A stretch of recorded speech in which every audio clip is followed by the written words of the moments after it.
Hey friends, what's going on? Elvis here. Today I'm going to talk about a concept called living games. Now this has been more and more relevant this week, but I've definitely been aware of it for a while now, so I thought I'd share it with you. It's going to help you understand like video games in general in 2016, so let's jump into it. So the idea is that when you have a living game, it's basically a game that you release and it's kind of like purest form. It's playable, it's not buggy, and it's fun, but it might lack certain features that you can introduce a little bit later on. Now, this solves so many pain points when it comes to the developers, but also benefits the consumer. They don't even know that it is. That makes no sense. Let me try word this a little bit better. It makes you angry that a game got released without the features that you wanted or lack of features, but in the long run, you end up playing it more and didn't even know that you would. Now, the only exception to a living game that I can think of right now is Fallout 4. When that game came out, it was just universally praised. Actually, I think The Witcher 3 as well. They're completely feature full. The old school kind of method. Bring out a game, put all of it into it, and then we'll release DLC like a year later.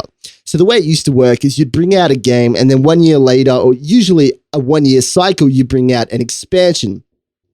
This eventually got, kind of eclipsed by DLC, usually free DLC, but occasionally we get the shady paid DLC, and occasionally they charge stupid amount of money for a small piece of content because they know that people who did finish the game further enough to want to get DLC is already hooked, so they can charge through the roof.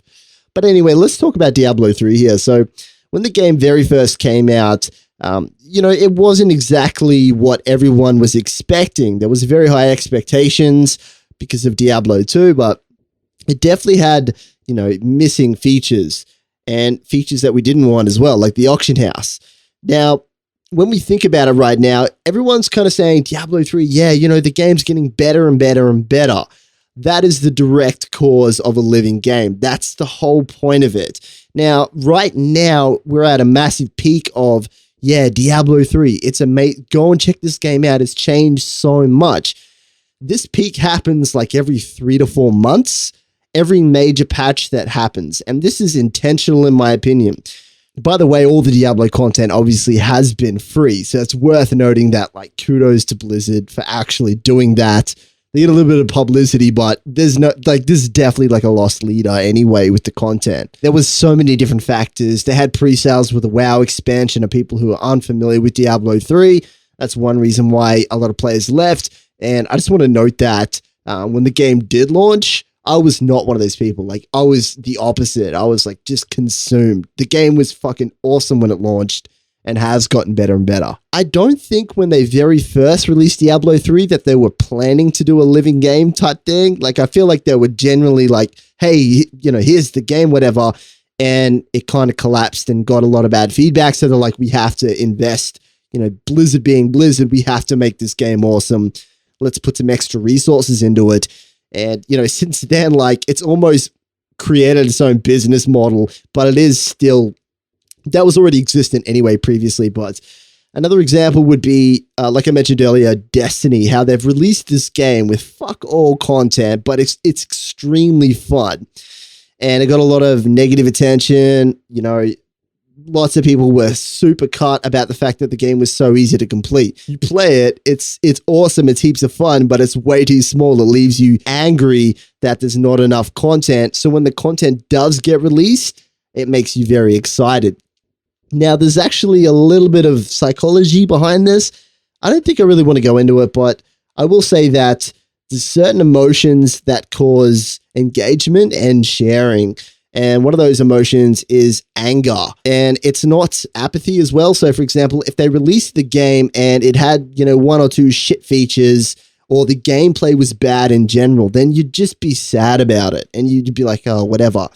But if they can make a game that makes you angry that it doesn't have the full amount of content like D3, like Destiny, then it becomes an actionable thing where you start to share the game, gets its free publicity, and when the DLC comes out, it's just that more exciting. So if you're interested to learn more about the idea of this particular concept, not a lot of people, I don't think, are aware of this, but I definitely think that it's like a designer thing. Like, I definitely think that the game designers who are on the cutting edge right now are so aware of this.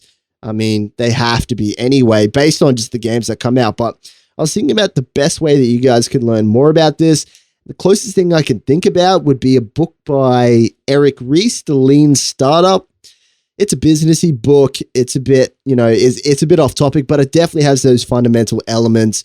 I mean, in fact, I would doubt that there's a single person on the dev team that hasn't read that particular book anyway.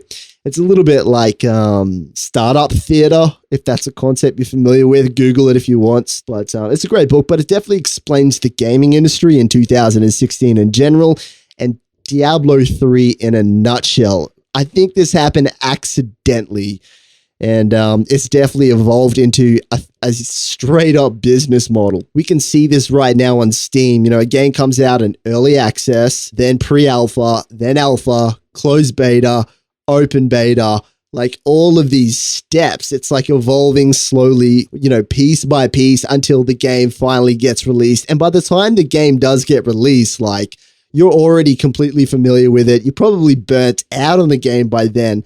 The process is so long, but that's actually intentional. That's the game cycle now. After a game gets released, the sales spike goes through the roof and then it completely drops off. Maybe an odd Steam sale might spike it a little bit, but if they can milk that early access, closed beta, fucking, every single piece that they can, it's going to generate way more publicity. Every time they do a major update, way more money in general. So I wanted to give you guys a heads up. The next time a game gets released and it's not feature complete, it's probably intentional. And I just want to make this very clear. I don't think Diablo 3 is doing this, but I do think games like Destiny are intentionally doing this. They want you to feel, pissed off that there's not enough content. So when the new content does come out, you're going to fork out for it. If you're a supporter of the game, you'd be like, oh no, don't worry guys, they're working on it. They're improving all the time. They're adding all this stuff. Don't worry. You buy the DLC, you buy the next one, the next one, the next one. It's a business model now. So anyway, I thought I'd bring this to your attention. It's interesting. It's getting more and more prevalent, and especially this week in general. Hope you enjoyed the discussion. I know it's a little bit heavy or abstract in general, but it's interesting to me anyway. It tickles me the right way, so maybe it'll tickle you guys too. And if it didn't, don't worry. Just email me and I'll tickle yous for you. Thanks for joining me as always. Catch you next time.